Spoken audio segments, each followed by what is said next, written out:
எப்படி குடிகாரனால குடியை விட முடியாது தடுமாறுவானோ அதே மாதிரி திமுகவால ஊழல் பண்ணாமலும் நிலத்தை அபகரிக்காமலும் மக்களை சுரண்டாமலும் வாழவே முடியாது.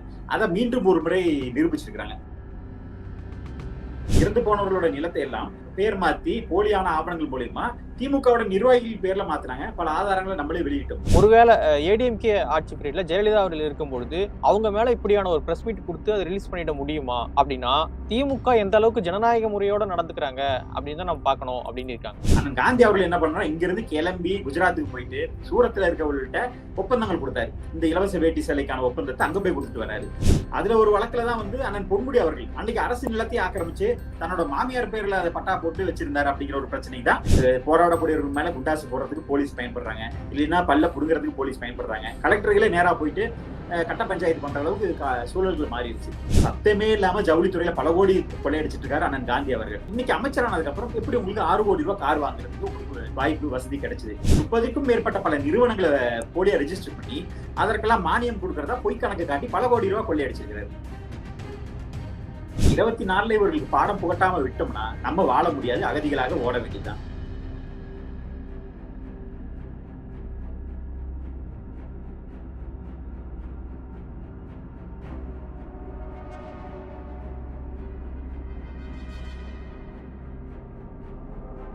பேசு தமிழா பேசு நேயர்களுக்கு வணக்கம். இன்று நம்மோடு உரையாடுவதற்காக அரசியல் விமர்சகர் திரு ரஞ்சித் குமார் அவர்கள் இணைந்திருக்காங்க. அவங்க கூட தான் நம்ம உரையாட போறோம். வணக்கம் சார். வணக்கங்க. மாடர்ன் தியேட்டரை திமுக ஃபேமிலி அபகரிக்க பார்க்கறாங்க. குறிப்பாக ஸ்டாலின் அவர்கள் அபகரிக்க பார்க்கறாரு அப்படின்னு சொல்லிட்டு அடுக்கடுக்கான குற்றச்சாட்டுகள். மாடர்ன் தியேட்டருடைய அந்த ஃபேமிலி அந்த குழுமமே பிரஸ் வச்சு பேட்டி கொடுத்திருக்காங்க. என்ன நடக்குது சார்? அதாவது இன்னைக்கு நம்ம இணைய உலகத்துல எல்லா விஷயமும் தீயா பரவக்கூடியது. இன்னைக்கு ஆதாரப்பூர்வமாவும் இருக்கக்கூடிய காலத்திலேயே இவர்கள் இவ்வளவு பண்றாங்கன்னா கடந்த ஆட்சி காலத்துல எவ்வளவு பண்ணிருப்பாங்க அப்படிங்கிறது நம்ம பார்க்க வேண்டியதா இருக்கு. குறிப்பா இப்ப என்ன ஒரு பிம்பத்தை உருவாக்குறாங்கன்னா, ஏதோ இவர்கள் சட்டப்பூர்வமான நடவடிக்கை எடுக்க போறாங்க. அந்த மாடர்ன் தியேட்டர் ஏதோ அரசு நிலத்தை ஆக்கிரமிச்சு கட்டியிருக்கிறாங்க, அதை மீட்க போற மாதிரி ஒரு பிம்பத்தை உருவாக்குறாங்க. அதுவும் பாத்தீங்கன்னா சமீபத்துலதான் அங்க சிலை வைக்கிறோம் அப்படின்னு இவங்க பேசினாங்க. அதற்கு முன்னாடி முதல்வர் போய் செல்ஃபி எடுத்துட்டு வந்தாரு. அதெல்லாம் கூட ஒரு பக்கம் விட்டுருவோம். அது கூட நீண்ட நாட்கள் ஆயிடுச்சு. முதல்வர் செல்ஃபி எடுத்து போட்டோ ஷூட் எல்லாம் பண்ணிட்டு வந்தாரு. அது ஒரு பக்கம். ஆனா இப்ப சமீபத்துல அந்த இடத்துல கலைஞருக்கு சிலை வைக்கணும் அப்படின்னு இவர்கள் பாக்குற இடத்துல எல்லாம் சிலை வைக்கணும்னு ஆசைப்படுறாங்க. கலைஞருக்கு சிலை வைக்கணும்னு ஆசைப்பட்டு கேட்கறாங்க. அவர்கள் உடன்பட்டு வரல.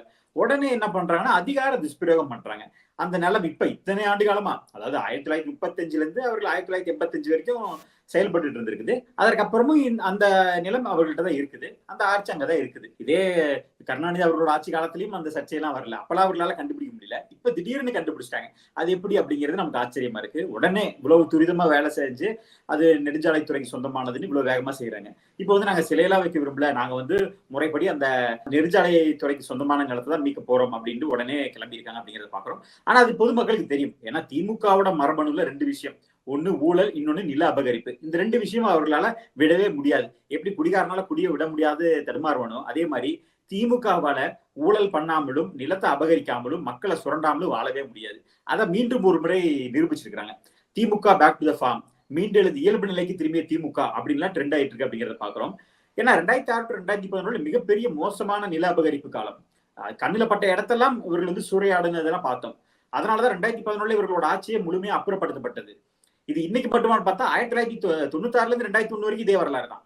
அதுல ஒரு வழக்குலதான் அண்ணன் பொன்முடி அவர்கள் அன்னைக்கு அரசு நிலத்தை ஆக்கிரமிச்சு தன்னோட மாமியார் பேர்ல அதை பட்டா போட்டு வச்சிருந்தாரு அப்படிங்கிற ஒரு பிரச்சனை தான் இன்ன வரைக்கும் வழக்கை எதிர்கொண்டு இருக்காரு அப்படிங்கிறதையும் பாக்குறோம். அதுவும் திமுக அமைச்சர் தான் அப்படிங்கிறத பாக்குறோம். சோ இவர்கள் எந்த காலத்திலயுமே நிலத்தை அபகரிக்கிறது, ஆட்டையை போறது, இது இவர்களோட மரபணுலயே வந்துகிட்டு இருக்கு அப்படிங்கிறத பாக்குறோம். அந்த அடிப்படையில இன்னைக்கு இதே நவீன நில அபகரிப்பும் பண்ணிட்டு இருக்காங்க. இதுக்கு முன்னாடியுமே பாத்தீங்கன்னா இறந்து போனவங்க நிலத்தெல்லாம் ஆக்கிரமிச்சிட்டு இருந்தாங்க. இறந்து போனவர்களோட நிலத்தை எல்லாம் பேர் மாத்தி போலியான ஆவணங்கள் மூலியமா திமுகவோட நிர்வாகிகள் பேர்ல மாத்தினாங்க. பல ஆதாரங்களை நம்மளே வெளியிட்டோம். அந்த அளவுக்கு ஒரு மோசமான சூழல் நடந்துருச்சு. இன்னைக்கு முதலமைச்சரே நேரடியா அதுல தொடர்பு ஆகிறாரு. அவரோட அப்பாவுக்கு ஒரு சிலை வைக்க இடம் கேட்டாரு, கொடுக்கல. அப்ப என்னோட அதிகாரத்தை காட்டுறேன்னு சொல்லிட்டு எம்எல்ஏக்கள், கலெக்டர்கள் எல்லாம் போய் பேசி இருக்கிறாங்க. அப்ப கலெக்டர் மக்களுக்காக பணி செய்யாம ஆளும் அரசுக்கு ஆதரவா பணி செய்யறாரு. அவருக்கு வேற வழி இல்ல, அரசியல் அழுத்தம். ஒரு முதலமைச்சரே அது சொல்லும் பொழுது வேற வழி இல்லாம பண்றாங்க அப்படிங்கறத பாக்குறோம். இப்ப இன்னைக்கு அவர்களை மிரட்டி உருட்டி கடைசியில இன்னைக்கு சிலையை வச்சிருவாங்க. எப்படி ஒரு காம்ப்ரமைஸ்க்கு வரணும்னா நீங்க இடத்த வச்சுக்கோங்க, சிலையை மட்டும் வைக்க விடுங்கன்ட்டு நாளைக்கு சிலை வச்சிருவாங்க. சோ இவர்களோட அந்த அதிகார துஷ்பிரயோகம், இந்த அதிகார ஆணவத்தை பார்த்துக்கிட்டே இருக்கும். நிச்சயமா இதுக்கு ஒரு முடிவு வரணும் அப்படின்னா இவர்கள் ஆட்சி அப்புறப்படுத்தப்படணும். ஏன்னா நேத்து வரைக்கும் வந்து அந்த நிலத்தை எந்த ஒரு பிரச்சனையும் இல்ல. இவர்கள் கேட்டதுக்கு அப்புறம் மட்டும் எப்படி திடீரென்று வருது அப்படி? நெடுஞ்சாலைத்துறை அமைச்சர் ஏவா வேலு சொல்லியிருக்காரு. அங்க வந்து சிலை வைக்கிற எண்ணம் வந்து அரசுகிட்ட கிடையாது. அந்த ஆர்ச் அதாவது மாடர்ன் தியேட்டர்னுடைய அந்த ஆர்ச் வந்து அ அரசனுடைய நிலத்துல இருக்கு. நெடுஞ்சாலைத்துறையினுடைய நிலத்துல இருக்கு. ஆனா அத பாதுகாக்கணும்னு தான் அரசு வந்து முயற்சி பண்றாங்க அப்படின்னு வந்து சொல்லியிருக்காங்க. அதுதான் திமுக எல்லாமே இப்படிதான் பண்ணுன்றத பாக்குறோம்.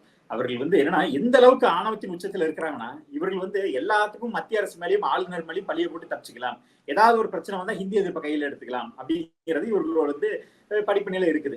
அதே மாதிரி இவர்களுக்கு என்னன்னா 5 ஆண்டுகளுக்கு மேல இவர்களால ஆட்சியிலே இருக்க முடியாது. அவர்களுக்கு தெளிவா தெரியும். 5 ஆண்டுக்கு மேல ஏன்னா நம்மளால சிறப்பான ஆட்சி கொடுக்க முடியாது. மக்கள் விரோத ஆட்சி தான் பண்ணுவோம். 5 ஆண்டுகளுக்கு அப்புறம் மக்கள் நம்மள அப்புறப்படுத்திடுவாங்க. சோ அதனால எப்படியும் இந்த 5 வருஷத்துல முடிஞ்ச அளவு கொள்ளையடிப்போம், நில அபகரிப்பு பண்ணுவோம் கிளம்பிட்டாங்க அப்படிங்கிறத பார்க்க வேண்டியதா இருக்கு. ஏன்னா இப்ப பாத்தீங்கன்னா இந்த வெள்ள பிரச்சனை போயிட்டு இருக்கு. சென்னையில வந்து மழைநீர் வடிகால் ஒழுங்கா செய்யாம வெள்ள பாதிப்புல இருக்கு.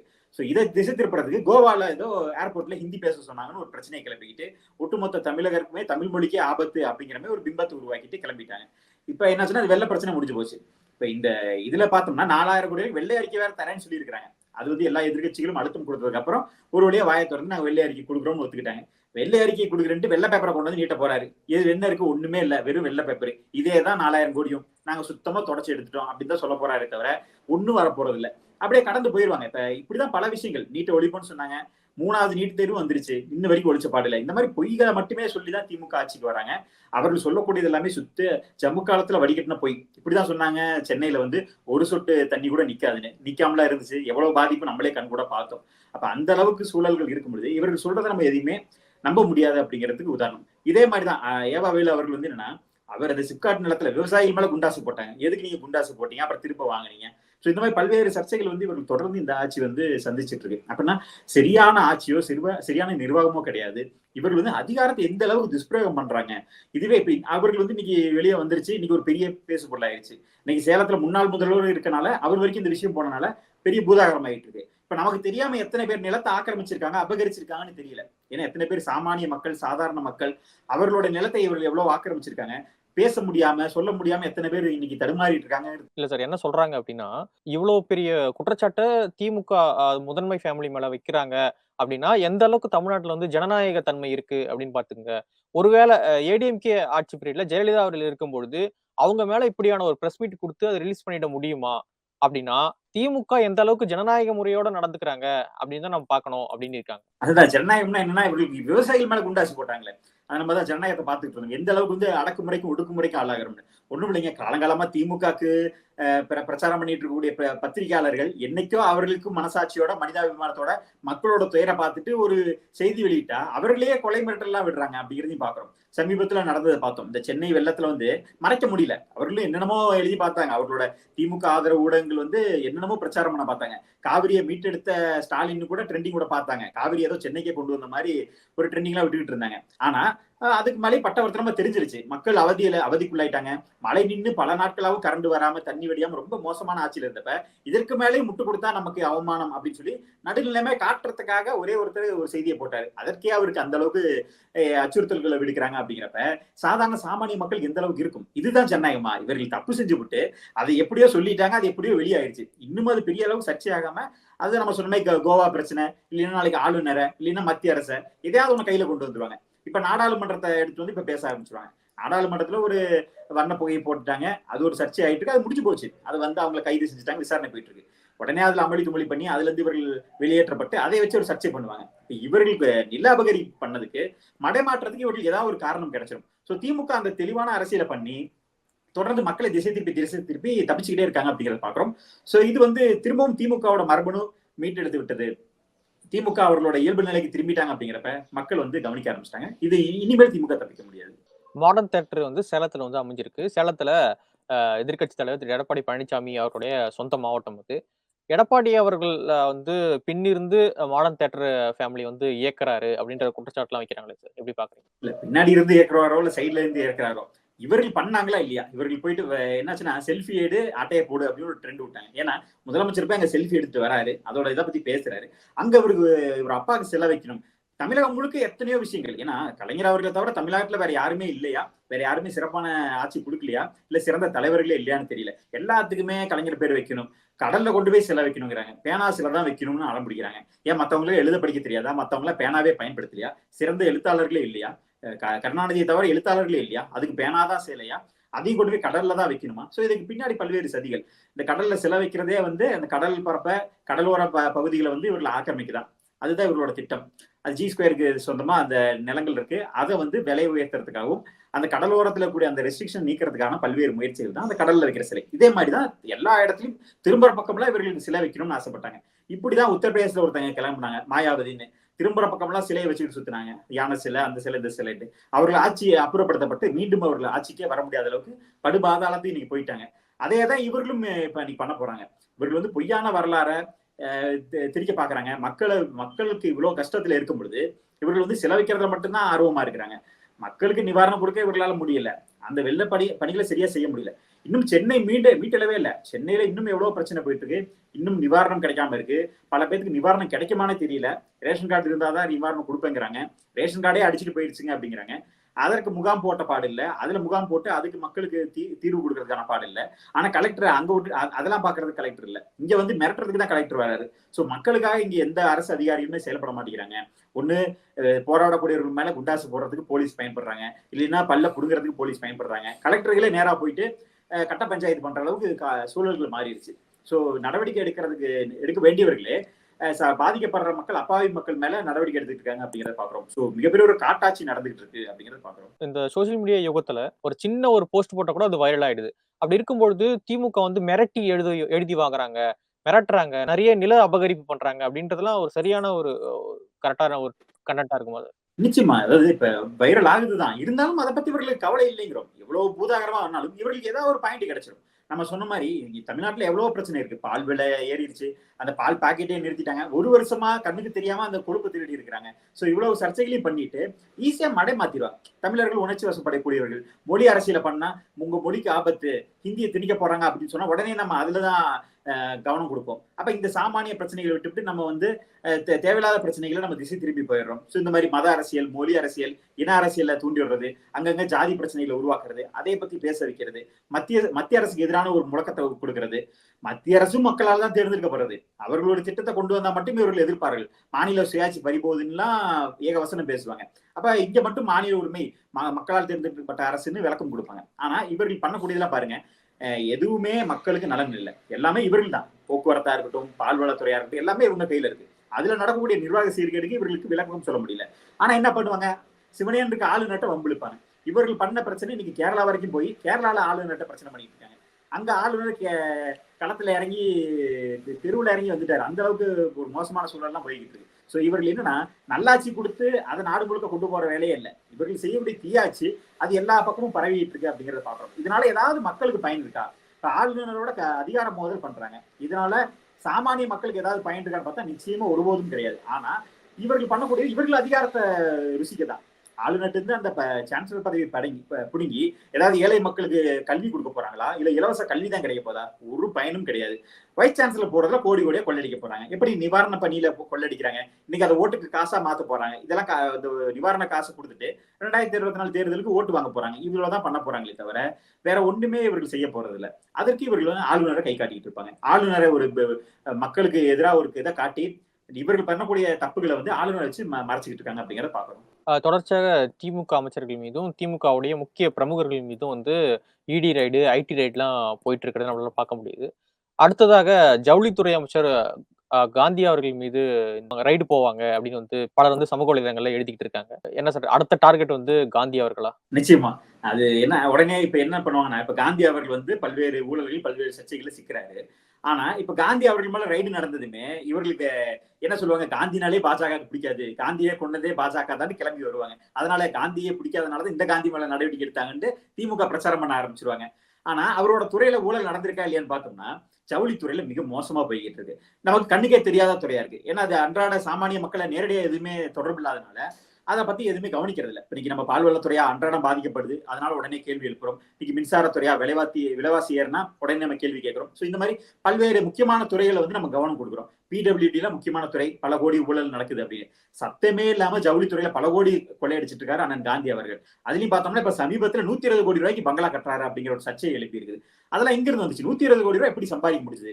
ஏற்கனவே சொகுசுக்காரு, விலை உயர்ந்த சொகுசுக்கார் ஒண்ணு வாங்கியிருக்கிறாரு, அது 6 கோடி ரூபாய் மதிப்பு அப்படிங்கிறாங்க. அப்ப நேத்து வரைக்கும் இல்லாம இன்னைக்கு அமைச்சரானதுக்கு அப்புறம் எப்படி உங்களுக்கு 6 கோடி ரூபாய் கார் வாங்குறதுக்கு உங்களுக்கு வாய்ப்பு வசதி கிடைச்சது? அது பூர்வீக சொத்து, நான் உழைச்சி சம்பாதிச்சதுனாலும் அமைச்சராகிறதுக்கு முன்னாடி வாங்காம அமைச்சரான குறுகிய காலத்திலேயே 6 கோடி ரூபாய்க்கு கார் எங்கிருந்து வாங்குனீங்க அப்படிங்கிற கேள்வியில வருது. நிச்சயமா ஐடி வந்து ரைடு செய்யதான் செய்வாங்க. இத்தனை நாள் இல்லாம இன்னைக்கு வந்து நீங்க சொகுசு கார் வாங்கினா ஐடி சோர்ஸ் கேட்கதான் செய்யும். சோர்ஸ் ஆஃப் இன்கம் எங்க இருந்து வாங்குனீங்க? இப்ப 120 கோடி ரூபாய்க்கு பங்களா கட்டுறீங்களே, என்ன சோர்ஸ் அப்படிங்கிறது கேட்கதான் செய்வாங்க.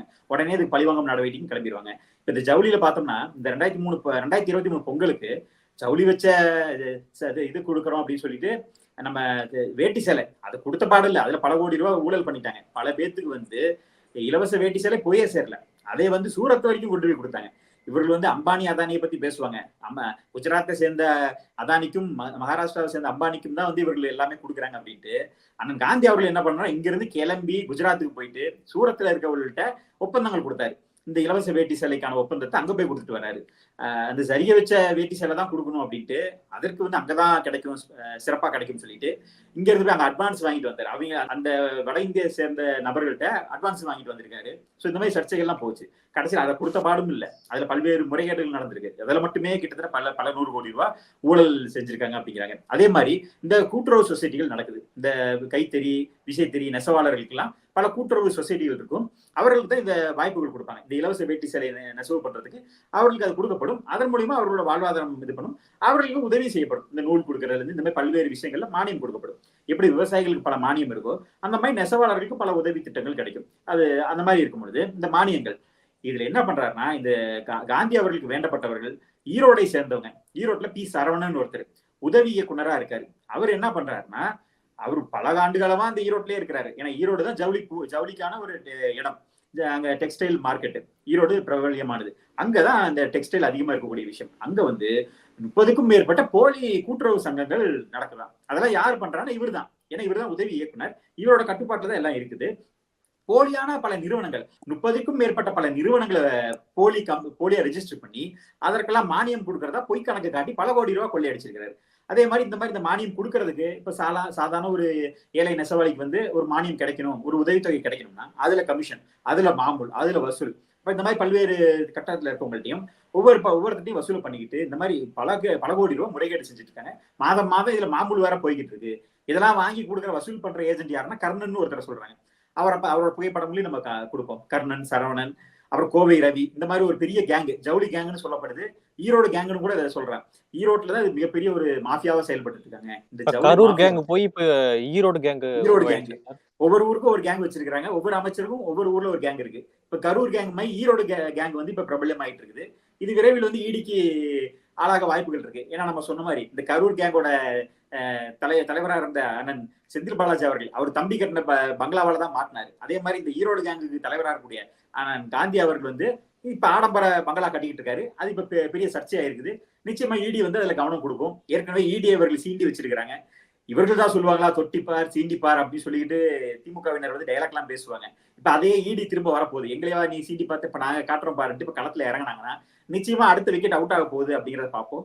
அதற்கும் நம்ம சொன்ன மாதிரி தான் காந்தினாலே இவர்களுக்கு பிடிக்காது, அதனாலதாங்க ரைடு வச்சுட்டாங்கன்னு. இத்தனை வருஷமா அவருக்கு காந்தி தானே பேரு. இத்தனை வருஷமா வராதவர்கள் இப்ப மட்டும் வராங்கன்னா இவர்களோட செயல்பாடு தான். இவர்களோட செயல்பாடு, இவர்களோட போக்கு, மக்கள் விரோத போக்கு, ஊழல் ஆட்சி, இதனால ஈடி வருது. உடனே இவர்கள் வந்து அதுக்கு ஒரு அரசியல் சாயம் பூச பார்ப்பாங்க. நிச்சயமா ஜவுளித்துறையில மிகப்பெரிய ஊழல் நடந்துட்டு இருக்கு.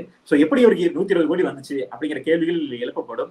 இந்த கேங்கே மாட்ட போகுது. அப்ப நிச்சயமா விசாரணையில பல உண்மைகள் இன்னும் வெளியே வரும் அப்படிங்கிறத பார்ப்போம். காந்தி அவர்களை விட முக்கியமான நிறைய துறைகளை வச்சிருக்கக்கூடிய அமைச்சர்கள் வந்து இருக்காங்க. அப்படி இருக்கும்போது பர்டிகுலரா காந்தி அவர்களை வந்து டார்கெட் பண்ண வேண்டிய அவசியம் என்ன சார்? நிச்சயமா எல்லா துறைகள்ல இருக்கக்கூடிய அமைச்சர்களுமே இப்ப ரேடார்ல இருக்கிறாங்க. குறிப்பா இப்ப இவர் வந்து இப்ப கையுங்கலமா மாட்ட போறாரு. ஏன்னா இந்த சர்ச்சைகள் இப்ப சமீப காலமா போயிட்டு இருக்கு. அந்த சரவணன் அவர்கள் மேல முதலமைச்சரோட தனிப்பிரிவுக்கே நிறைய புகார்கள் போகுது. நம்ம இவருடைய தலைமைச் செயலகத்துக்குமே அனுப்பியிருக்கிறாங்க, தலைமைச் செயலாளருக்குமே அனுப்பியிருக்கிறாங்க. அப்ப முதலமைச்சரோட தனிப்பிரிவு, தலைமைச் செயலாளர் எல்லாருக்குமே அந்த எஃப்ஐஆர் அவங்க போட்டு கம்ப்ளைண்ட் கொடுத்திருக்கிறாங்க. ஆனாலும் அவர் மேல நடவடிக்கை எடுக்கல அப்படிங்கிற ஒரு பிரச்சனை இருக்கு. சோ இது சர்ச்சையாயிட்டு இருக்கு, இது பேசுபொருள் ஆயிட்டு இருக்கு. சார் இப்ப எப்படி நில அபகரிப்பு இருக்கோ அதே மாதிரி இந்த விஷயமும் பூதாகரமாகும் பொழுது நிச்சயமா ஃபர்ஸ்ட் டார்கெட் இடிக்கு இவர்கள் தான் இருக்க வாய்ப்புகள் இருக்கு. ஏற்கனவே ஒருத்தர் கொழுப்பு திருடி இப்ப அடுத்து எப்ப ரைடு வரும்னு பயந்துட்டு உட்காந்துட்டு இருக்காரு. அடுத்த அண்ணன் காந்தி அவர்கள் சத்தம் இல்லாம பண்ணிட்டு இருக்காரு. நிச்சயமா அவரும் மாற்றத்துக்கான வாய்ப்புகள் அதிகமா இருக்கு. சோ எல்லாருமே இருக்காங்க. ரேடார்ல ஒவ்வொருத்தரா மாட்டுவாங்க அப்படின்னு பொறுத்திருந்து பார்ப்போம். ஒரு பக்கம் பாத்தீங்கன்னா நில அபகரிப்பு அப்படின்னு சொல்லிட்டு ஒரு குற்றச்சாட்டு, இன்னொரு பக்கம் பாத்தீங்கன்னா ஊழல் அந்த அப்படியான ஒரு குற்றச்சாட்டு. 2024 எலெக்ஷன் வேற நெருங்குது. இப்படியான நேரத்துல இப்படி பல குற்றச்சாட்டுகள் திமுக மேல வந்து விழுந்துகிட்டு இருக்கு. இது எப்படி சார் எதிரொலிக்கும் திமுக 2024 தேர்தல்ல? நிச்சயமா 2026 மீண்டும் இவர்களால் ஆட்சிக்கு வர முடியாதுன்னு அவர்களுக்கே தெளிவா தெரியும். 5 ஆண்டுக்கு ஒரு முறை வீட்டுக்கு அனுப்பப்பட்டுருவோம்னு அவங்களுக்கு தெரியும். அதனால 2026 தங்களோட ஆட்சி காலம் முடிய போகுது. அது வரைக்கும் கொள்ளையடிப்போம்னு நினைச்சுக்கிட்டு இருந்தாங்க. அது ரொம்ப அவசரமா கொள்ளையடிச்சனால இந்த 2024 இவர்களுக்கு தக்க பாடம் கொடுக்கப்படலாம் அப்படிங்கறது பார்க்கலாம். ஒருவேளை இவர்கள் வந்து மடைமாற்று அரசியல், ஜாதி அரசியல், மொழி அரசியல் இதெல்லாம் தூண்டி விட்டு மத்திய அரசுக்கு எதிரான ஒரு பிம்பத்தை உருவாக்கி அதை வைத்து இவர்கள் தப்பி தவறி 2024 ஒரு கணிசமான எம்பிகளை ஜெயிச்சாங்கனாலும் அதனால மக்களுக்கு எந்த பயனும் வரப்போறதில்ல. இப்பயே 40 எம்பியும் எந்த ஒரு பயனும் இல்லாம தான் இருக்கிறாங்க அப்படிங்கறத பாக்குறோம். அதே மாதிரி இவர்கள் ஜெயிச்சு வந்தாலும் எந்த பயனும் இருக்க போறதே, எந்த மாற்றமும் இருக்க போறதில்ல. தர்ணா பண்ண போறாங்க, கிளம்பி வீட்டுக்கு வர போறாங்க, இவ்வளவுதான் நடக்க போகுது அப்படிங்கறத பாக்குறோம். ஆனா இவர்கள் தப்பி தவறி வந்துட்டாங்கன்னா அடுத்த 2 ஆண்டுகள் மிகப்பெரிய ஒரு மோசமான ஆட்சி இருக்கும். நம்மளாம் வாழ முடியாத அளவுக்கு இருக்கும். ஏன்னா ஏற்கனவே கருத்து சுதந்திரம் இல்ல, எல்லார் மேலேயும் வழக்குகளை போடுறாங்க. பொய் வழக்குகள், புனையப்பட்ட வழக்குகள், குண்டாசு, விவசாயிகள் மேலே குண்டாசு, விவசாயிகள் மேல தடியடி, ஆசிரியர்கள் பேராசிரியர்களே அடிச்சு மண்டபத்துல போடுறது, இந்த மாதிரி இவ்வளவு மோசமான ஒரு ஆட்சி நடத்திட்டு இருக்காங்க. ஒருவேளை இதையும் மீறி பணத்தை கொடுத்தோ மக்களை ஏமாத்தியோ இவர்கள் வந்து கணிசமான எம்பிகளை ஜெயிச்சிட்டாங்கன்னா 2024 நம்ம வாழ முடியாது. தமிழகத்தில இருந்து எல்லாரும் அகதிகளாக ஒண்ணு பக்கத்து ஸ்டேட்டுக்கு போகணும், இல்லையா பக்கத்து நாட்டுக்கு போகணும். இதுதான் நடக்க போகுது அப்படிங்கறத பாக்குறோம். ஏன்னா நம்ம பாத்துக்கிட்டே இருக்கோம். இப்ப பாஜக ஆளும் மாநிலங்களை இவர்கள் விமர்சிக்கிறாங்க. அங்கெல்லாம் பெட்ரோல் விலை கம்மியா தான் இருக்கு, பால் விலை கம்மியா தான் இருக்குது. இவர்கள் ஆட்சி செய்யக்கூடிய மாநிலத்துல பால் விலையும் பெட்ரோல் விலையும் கண்ணா பின்னாடி ஏறிட்டு இருக்கு. குறைக்கவே மாட்டிக்கிறாங்க. அதை சொல்லிதான் ஆட்சிக்கு வந்தாங்க, ஆனா செய்யல. ஒருவேளை தெரியாத்தனமா திமுக மீண்டும் 2024 ஓட்டு போட்டா 26 வரைக்கும் கூட காத்திருக்க தேவையில்லை. 26 வீட்டுக்கு அனுப்பணும்னு கூட இல்ல. 24 இவர்களுக்கு பாடம் புகட்டாம விட்டோம்னா நம்ம வாழ முடியாது, அகதிகளாக ஓட வேண்டியதுதான். எங்களோட இணைந்து பல கருத்துக்களை பகிர்ந்தமைக்கு மிக்க நன்றி சார். நன்றிங்க. உலக தமிழ் சொந்தங்களுக்கு வணக்கம். நான் ராஜவேல் நாகராஜன். பேசு தமிழா பேசு வலையொலியுடைய வளர்ச்சிக்கு நீங்களும் உறுதுணையாக இருக்கணும்னு நினைச்சீங்கன்னா இந்த வீடியோடைய டிஸ்கிரிப்ஷனில் இருக்கக்கூடிய ரேசர் பே லிங்கை கிளிக் பண்ணுங்கள். அந்த லிங்க்ல போயிட்டு உங்களுக்கு விருப்பமான தொகையை பேசு தமிழா பேசுவனுடைய வளர்ச்சிக்கு உங்களுடைய பங்களிப்பாக நீங்கள் கொடுக்கலாம். நன்றி, வணக்கம்.